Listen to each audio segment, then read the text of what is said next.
I admit I had writer's block when talking about this watch. This is the Timex and Hodinkee Waterbury collaboration. On the surface of it, this watch is a spec monster. It's also a very stylish watch.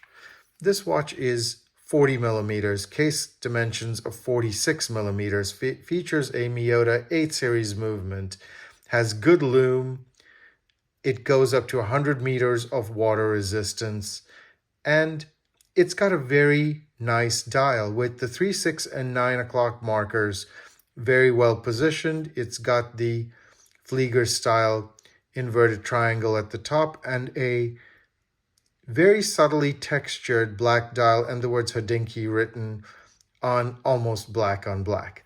But that's not what I wanted to talk about when I get down to it. What I wanted to talk about is buying inexpensive watches. And are they a complete waste of money?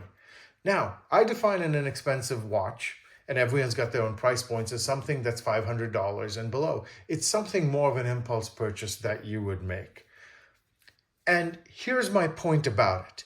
I truly believe that when you buy watches that to you are inexpensive, it can truly get out of control. And I'll tell you what I mean over here. I love certain pieces of my affordable watches. For example, I love this Mission to Uranus. It's a easy to wear watch and I've worn it a fair amount. But then I went and added the Mission to Moonphase and Mission to Neptune, both of which were significantly more hyped. But at the end of the day, I still wore the Neptune. The other watches were just too similar. Same thing happened in a worse regard with Blancpain and Swatch. I started out with the Indian Ocean, thought I'd wear this a lot, didn't for whatever reason, bought the Ocean of Storms, which has really become one of my most worn watches of the year, but the other three barely get any wrist time. As a matter of fact, the Arctic Ocean and the Atlantic Ocean haven't gotten any wrist time. Moving over to Casio, I wear the Duro a fair amount. But the Ed Sheeran version, as much as I love Ed Sheeran as a musician, I haven't worn this watch very much at all. I force myself to wear this watch sometimes, which leads to the dilemma. Has this been a catastrophic waste of money? And do most people waste money when it comes to affordable watches? And my answer is controversially yes. I could have, instead of impulse buying 2 of these watches and 3 more over here, and perhaps even this Timex and G-Shock, been able to get a really nice Longines.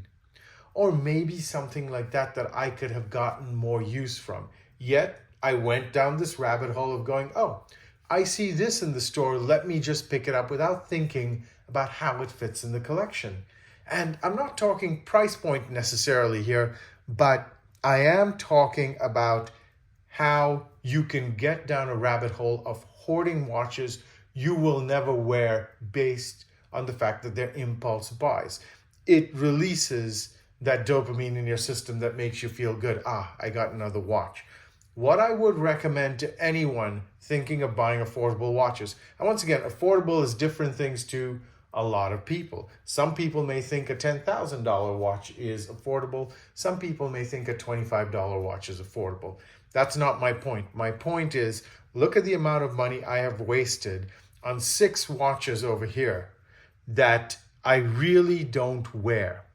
And think about the money I could have saved to buy one nicer watch in its place. Thank you so much for watching the video. I do appreciate your support of the channel.